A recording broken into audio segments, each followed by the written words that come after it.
Hello, so in this short video, let's discuss the development of the situation analysis.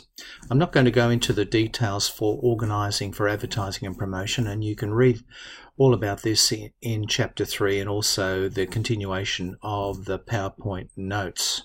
About the situation analysis, and the decision-making process has been developed over a number of years, and the method which I'm using here is called DECIDE. Number 1, define the problem. Number 2, identify the decision factors. Number 3, consider relevant information. Number 4, identify the best alternatives. Number 5, develop a plan for implementing the chosen alternative. And 6, evaluate the decision and the decision process. 3 elements of DECIDE represent the situation analysis, and this analysis really summarizes the issues arising from the marketing plan that will directly impact on the communications strategy. So what's different from a normal case study approach is that we're not going to consider elements 4, 5 and 6 during this session. So step 1 is to find the problem. So John Dewey famously said, "A problem well defined is half solved."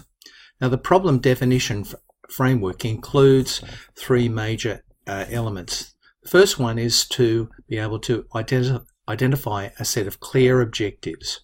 In other words, we really know what it is that we want to achieve, and we need to be able to measure those objectives very, very clearly. Secondly, we need to understand what constraints, what are the kinds of things which will stop us from achieving our objectives. And thirdly, we need to be able to identify a set of success measures which will help us determine whether in fact we've been successful in achieving those objectives. Step 2 is to identify the decision factors, and there are 2 major decision factors which need to be identified, and they're related to each other. And there are alternative courses of action which are controllable by the decision maker, such as the marketing mix. And then there are a range of uncertainties which are uncontrollable factors that the manager cannot influence. The third step in building a situation analysis is to consider all the relevant information. So basically that consists of information that relates to the alternatives identified by the manager as being likely to affect future events. So things that we might consider are, for example, what's happening in the industry, having a look at the audience, the consumers, for example, the consumers and the stakeholders, what's happening in relation to competitors, what's the organization's competitive strengths and position, and then have a look at some of the major alternatives. So we know that this particular stage is fairly difficult. There's often too much information and viewpoints. And one of the hard things is to actually work out what's important, what does matter, what doesn't matter. And quite often this is really a skill which can only be learned through experience. One critical thing is that you don't consider everything as factual information. Sometimes it's a matter of opinion. And sometimes relevant information has to be created, such as through surveys, market research, etc. So if you've performed these 3 steps, this is what we mean by a situation analysis. So let's talk about, more specifically, step 3, the relevant information. And we talk about the nature of the industry, the market, and buyer behavior. So we want to know about the industry structure, the conduct, performance of the industry, who are the competitors, their strengths and weaknesses, how do consumers buy, when, where and how in this industry or market, and can the markets be segmented, how can the segments be quantified, and what are the requirements for success in this industry. So basically we need to have an overview of actually what's happening in the industry in which we're looking at. If we look at the organization in particular, we're interested in the company, the products, and other factors. I mean, there are 5 major factors in relation to the company. So we want to know the organization's mission, its objectives, and why is this organization successful? For example, its distinctive competency. Some of the other factors we want to know about the brand. tell us about what are the overriding corporate brand issues.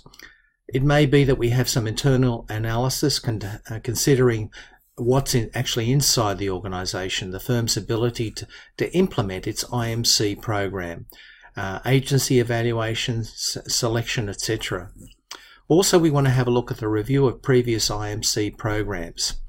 And critically, what's important about the company is what kind of budget do we have for this IMC program. Now remember, when we're talking about the situation analysis, we're not developing a general strengths, weaknesses, opportunities and threats for the organisation. We're specifically interested in the communications problem which we're considering.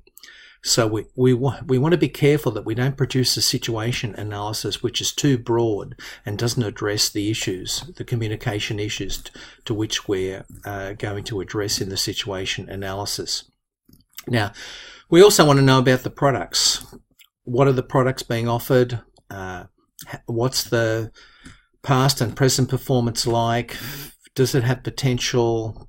Are there existing themes, messages and appeals in relation to the brand? Also, what's the situation in which the manager or organisation finds itself? What's led to or contributed to the current situation? And what are the financial, human and material resources that can be applied? So, and finally, what's the fit between it and its environment based on the SWOT? Now remember, the SWOT only refers to the communication program to which we're discussing. It's not a general SWOT for the company. In a bit more detail, we want to know who we're communicating to, the audience. How closely do they align with the target markets? Are they the same people? Is there a variance? What do they know about the organisation? What media does the audience currently use? Do they have any degree of resistance to you? Are you trying to influence a negative attitude an audience has towards you? It may be that you need to conduct some audience research, or some audience research has been conducted. And typical kinds of research are focus groups and surveys. And this kind of research can help you segment the market into those audiences, and they can be matched to the various media. Another way of looking at it are thinking about the personality archetypes, maybe as we call them, the marketing personas and or the marketing avatars.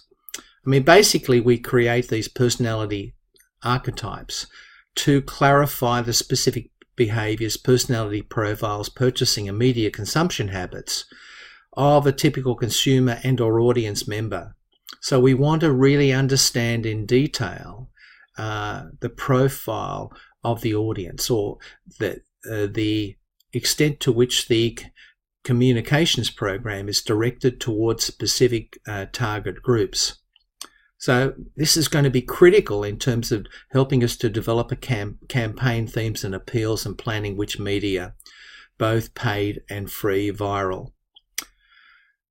So we could be using marketing experts, and if we create pretend typical customer archetypes and hypothetical profiles, we can predict and thus influence their future behaviour. I mean, that's the theory anyway. Know your audience in depth and try and get a better handle on who the communications program, the integrated marketing communications program, is being directed toward. So we also need a plan of action. So what can we do about it based on our analysis of the situation? And also we need to think about what are the costs and benefits of action in both qualitative and quantitative terms. And is there a disparity between what the organisation wants to do, should do, or can do, or must do? Remember, qualitative terms, sometimes we might be using qualitative market research techniques, and they can't actually be quantified in monetary terms. Quantitative terms are, well, what's happening to our brand reputation, what's happening to our sales, etc., is the problem which we're addressing in this communications plan negatively affecting our sales and other marketing objectives. We also want to consider, under relevant information, the potential outcomes. So depending on which course of action we take, what will the buyer, the trade, or competitive response to the actions that we take? Will what we do satisfy the buyer, the trade, the organisation? And are we going to actually make any money out of this course of action, or actually help improve the situation overall? So will it increase or reduce our competitive ability? And overall, what's the best course of action to take? Just one final word of caution about integrated marketing communications technology and its use. So we know IMC is a powerful communications technology. Please remember that this technology is amoral. So what I mean by this is it lacks a moral sense. It doesn't care about what's right or wrong. So you're going to go through this course learning about the use of IMC, and you'll learn some very powerful tools, and it's up to you as to how you actually use these tools, whether it's for the benefit of the stakeholders in society or adversely to those stakeholders and society. And it's really a moral question that all marketing communications practitioners must face as they implement this technology. And I've just put up a YouTube ad you can watch with Ben Johnson, a famous athlete who was disqualified from previous Olympics. He has an ad for Sportsbet. Just think about what you think about what he's doing in relation to this ad. Thanks a lot for listening, and we'll talk again soon.